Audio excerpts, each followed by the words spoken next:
The designs that I truly love to use on my quilts typically have to be marked.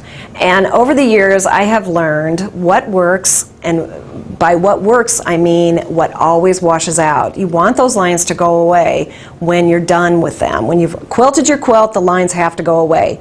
So over the years I have learned which tools I can trust to always wash out, and that is very important on your, especially on really important quilts.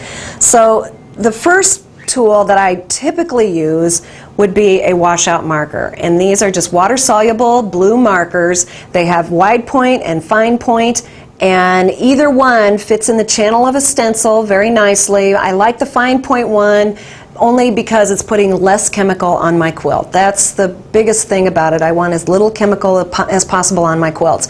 So I do like the fine line ones, although sometimes the thicker one is necessary when your fabric is a little bit flowery or printed or something and you can't quite see it as well with the fine lines. So I keep all of them on hand all the time, and I pick whatever tool works for that situation. The chalk markers work really well on dark fabrics, and they're great because it's soft chalk and it flows perfectly and it fits in the channel of the stencil nicely and it goes on the quilt very easily. But the tips will break very simply. If you press a little bit too hard, the tips break. So I sharpen several of them at a time, keep them next to where I'm marking. When one breaks, I go to the next one, and then I go sharpen them all when they're all dull or broken. So I don't just buy one of those. I always recommend that you buy at least 6 and keep those next to where you're marking, because it just takes a little less time and you can just keep going. The thing that I've really come to use so much is the quilting paper. And this was originally just tracing paper for architects and engineers. And so it works whether you buy it in a quilt shop or you buy it from architects and engineering suppliers. It's the same thing. And I will go into this much more later, but it truly has changed how I quilt.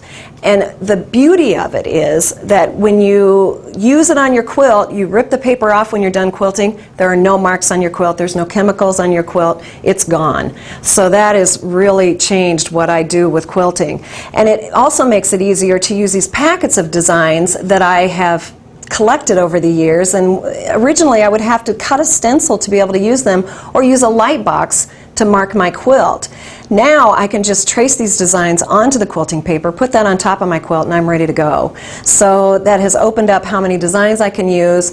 Another beauty of it is that when I have a design that doesn't quite fit my quilt block or triangle or whatever area in my quilt that I'm trying to put the design in, I can take it to a copy machine, I can change the size and trace it right onto my paper and still use it.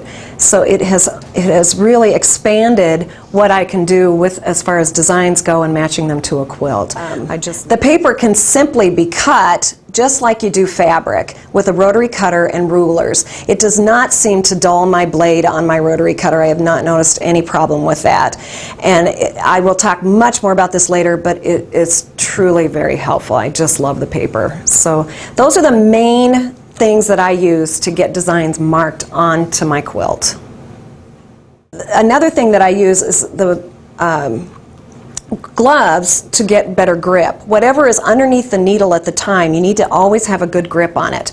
And I get the best grip from the palms of my hands. So I like the kind of gloves that have the grip in this area. When I use my fingertips, my shoulders get a little bit tight and tense, and I can't quilt as long. So I like to be a little bit more relaxed, and I get my best control from the palms of my hands.